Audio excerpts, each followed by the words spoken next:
Bom dia, turma. Esse é um vídeo de língua portuguesa, turma 103 da manhã. E nesse vídeo eu vou tentar fazer uma revisão com vocês de alguns assuntos que nós vimos ou deveríamos ter visto desde que começaram as aulas. Então, por exemplo, um dos primeiros assuntos que nós vimos logo no início é essa parte de parágrafos e períodos. Esses assuntos, eles são assuntos que eles acompanham a gente no ensino fundamental, desde o 6º ano até quando você chega no 9º ano, né? E esse tipo de assunto, ele é um assunto que ele é pedido sempre que você vai fazer algum concurso a nível médio, a nível fundamental. Atualmente é mais difícil isso, né? Mas se um dia desse aí você for fazer, é sempre bom que você lembre um pouco dessa parte dos assuntos que foram vistos do 6º ao 9º ano, né? E os que vão ser vistos também no ensino fundamental, no ensino médio. Essa parte, né? Parágrafos e períodos. O parágrafo, como já foi dito anteriormente, ele é o texto que vai de uma maiúscula, quando tem um afastamento, né? Lá em cima no texto tem sempre um afastamento, geralmente quando você está escrevendo, você deixa o espaço de um dedo, né? Um dedo assim, e aí você começa a escrever com letra maiúscula. Até que alguém fala ponto parágrafo, e aí você coloca o parágrafo lá, né?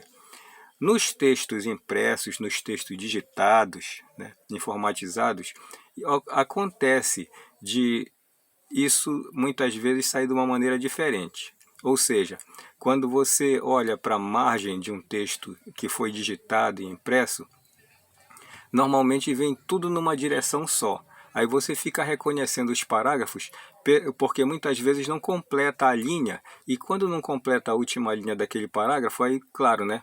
Para num determinado momento, é colocado um ponto, e aí você fica sabendo aonde terminou o primeiro parágrafo. Mas, originariamente, a marcação do parágrafo é no início, né? A gente sabe disso, né?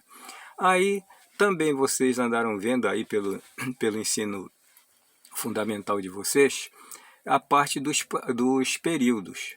E o que é o período?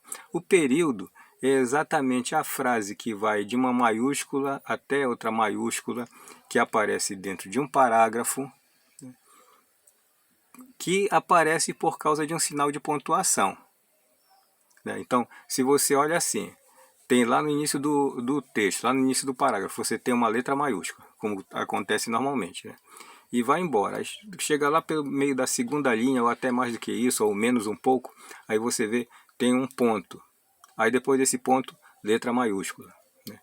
Aí normalmente, a pontuação que provoca o período, que faz com que o período aconteça, são o ponto seguida, o ponto de exclamação, o ponto de interrogação e, em alguns casos, reticências, né?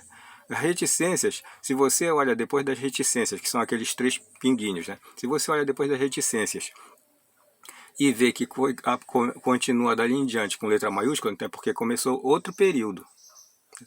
E tem parágrafos, gente, que é formado também por um só período.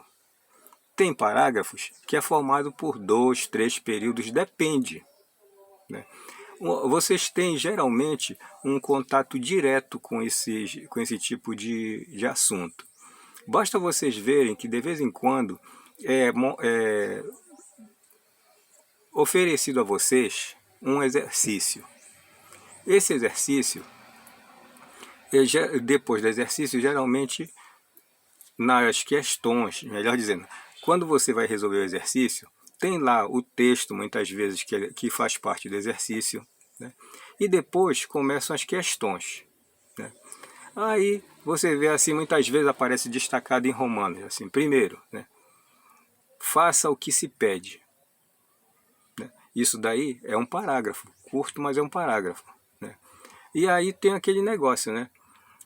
Esse período aí, que faça o que se pede, né? Ele é uma frase, ou ele é uma frase nominal, ou ele é uma frase verbal? Faça o que se pede. Fazer, eu faço, tu fazes, ele faz. Então é verbo.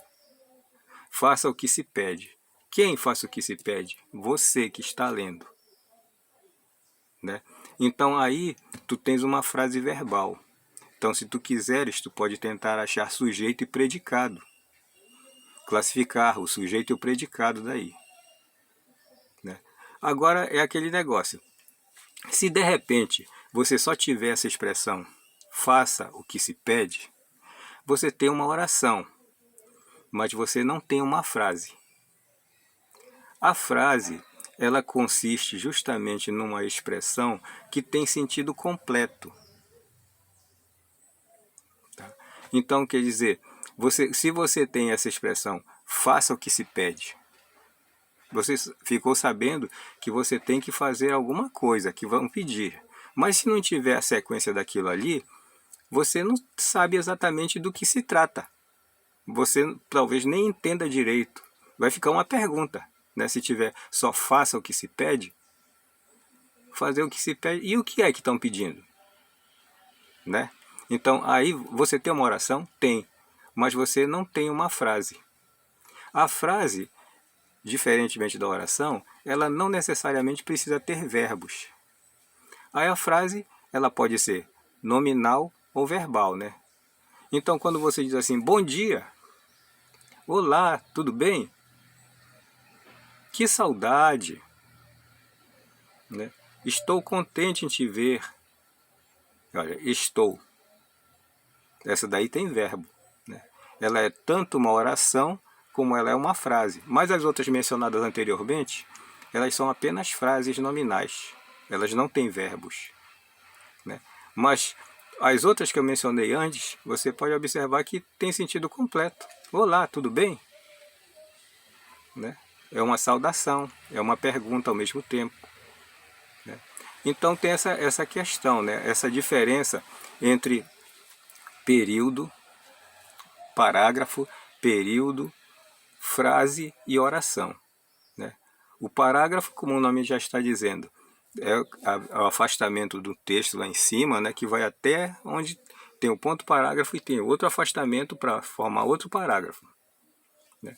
Já o período tem por base a pontuação dentro do parágrafo, né? Aí foi dito também para vocês, o parágrafo ele pode ter só um período. O parágrafo ele pode ser grande, ter muitos períodos, e o parágrafo também pode ser composto por uma, duas, três palavras, ser curto, portanto, e ter um só período também, né? Que também, claro, vai depender. Ou até, dependendo de como você escrever, da pontuação que você coloca, se você escreve um parágrafo assim, cheguei, ponto, entrei, ponto, sentei, né? Você tem um parágrafo aí, né? E quantas orações tem aí? 3. E quantos períodos você tem aí? 3 períodos, porque você botou ponto seguida, ponto seguida, ponto seguida, né?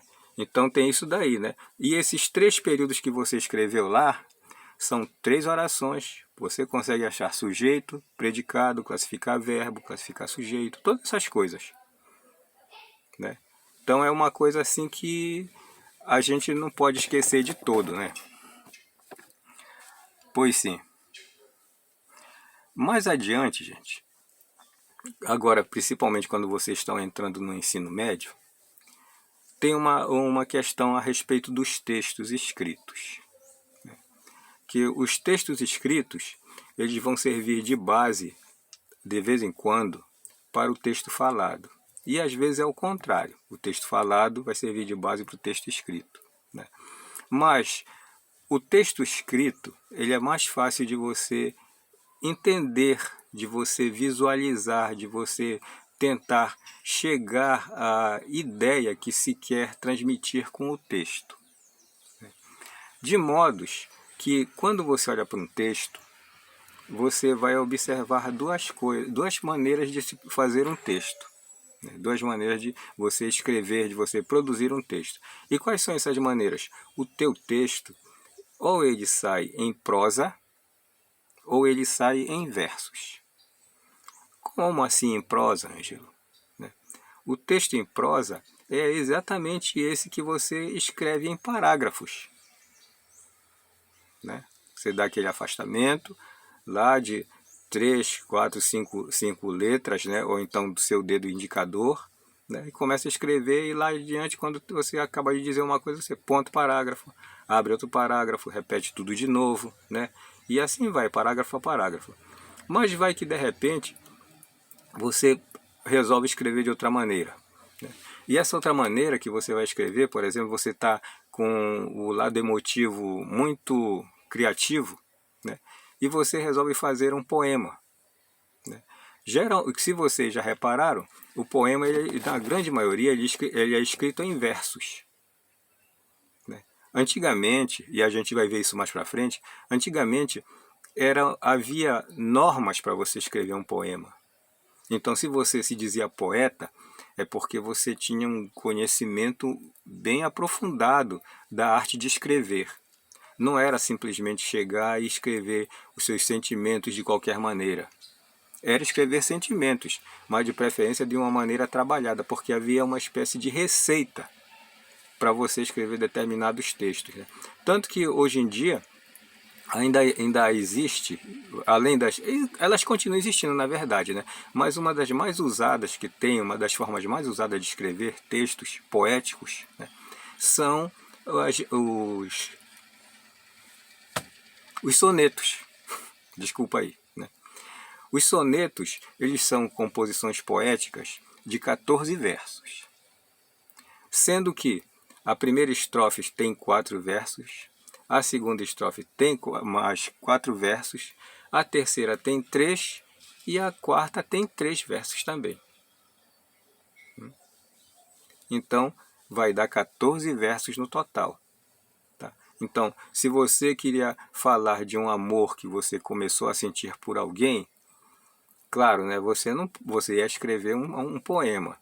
Um dos mais curtos que tem é o soneto. Era, né? Que agora qualquer coisa que você escrever dizer que é e disser que é um poema, se torna um poema, né? Mas no início do século passado, né, era uma norma. Se você tivesse a coragem de dizer que era poeta, então você tinha que saber conhecer os regulamentos de como escrever um texto poético, né?